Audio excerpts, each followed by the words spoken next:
Welcome to Professors Having Conversations in Golf Carts, Ghostbusters edition. My name is Tatum Scout, and I am the Administrative Assistant to the Humanities Department. This would be my home, away from home. I basically take care of a lot of professors who need me. Perfect. You can walk through. You're good.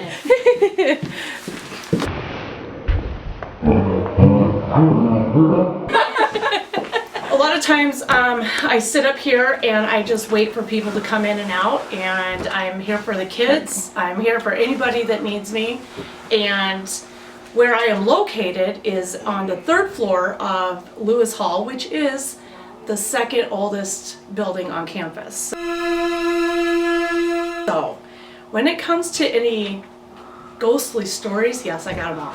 Okay. If you sit up here by yourself, like I do sometimes, and listen, lots of movement going on upstairs because there's nothing left above here except the attic. So it's fun. I don't really get scared. I kind of laugh at it, but when you're sitting here and it's totally quiet and all of a sudden you hear, for no reason, you're like, oh my God. It does kind of creep you out. It's kind of interesting. It's not him, I swear. Sometimes there's doors that close for no reason. Like, right, like, do they close like here when you're sitting here, or you just like hear a door? Okay. Yeah, that door moves all the time. Oh, by itself. And I'm just like, thank you. Good morning. I'm Betty Skewis-Arnett, and I am Professor Emerita here at Morningside College. I retired officially from full-time professor 2.5 years ago. Unbelievable. But I am adjuncting teaching some classes in the theater department. I worked at Morningside, taught at Morningside for 30 years, but actually was here since 1977 when I started as a student. And then the only time I was gone was 3 years when I went to the University of Nebraska-Lincoln to get my Master's of Fine Arts. So I've been here for a long time. So I'm sort of like a tradition here. And we're here in front of Clarion Theater, and you know, every good theater is haunted. I do believe in ghosts. And I guess they don't scare me, and I mean, I've never been scared by one. You know, they've always been like friendly ghosts. So the ghosts in Klinger Neal have never freaked me out. I know a lot of people have trouble with the basement. They don't like going down the basement by themselves. And I understand that because I have seen things in the basement. When I worked here, I did a lot of costuming, and the costume storage is in the basement. Costume and prop storage is in the basement. So I would have to go down and pull costumes and be down there by myself. And you know, it's got a weird feeling to it in the basement. And a couple of times I saw things out of the corner of my eye, and you know, you'd think, oh, it's just my imagination or whatever, but other people have seen things too. And we actually did have some ghost hunters come in a couple of years ago, and the college approved them to be in, and they did find some activity in the basement. Nothing major, but they did, you know, and I don't know all the details, but they did find some activity in the basement. Well, my name is Char Jorgensen, and I have worked for over 30 years in the Office of Admissions.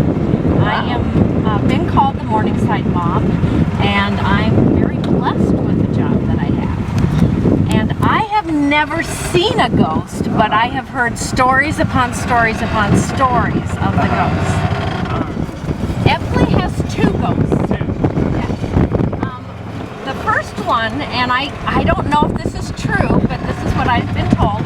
There was a little girl that was in the balcony, and she fell from the balcony and died.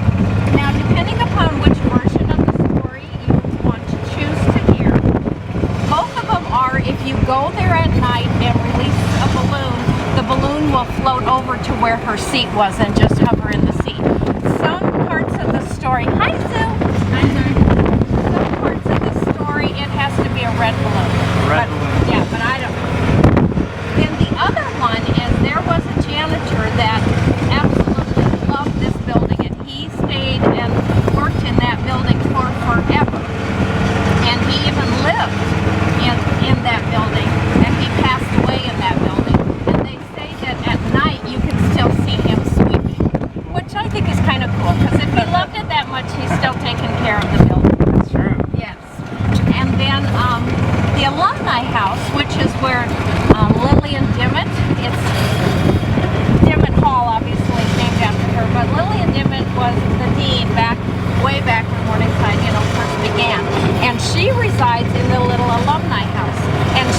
everybody else on Morningside's campus, is really friendly.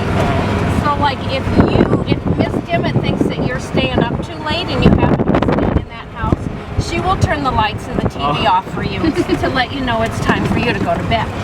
And so, but there is a really freaky picture in there of her, and no matter if the artist did a wonderful job, but no matter where you sit, Miss Lillian's looking at you. Yeah, that like freaks me out.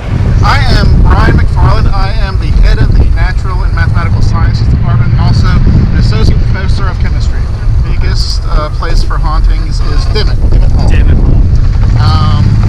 And this is a pretty well-known story, but basically, I don't know what time period it is, but there are a lot of students who report seeing an apparition of a crying girl sort of walking down the hallway, and she'll get to her room and disappear.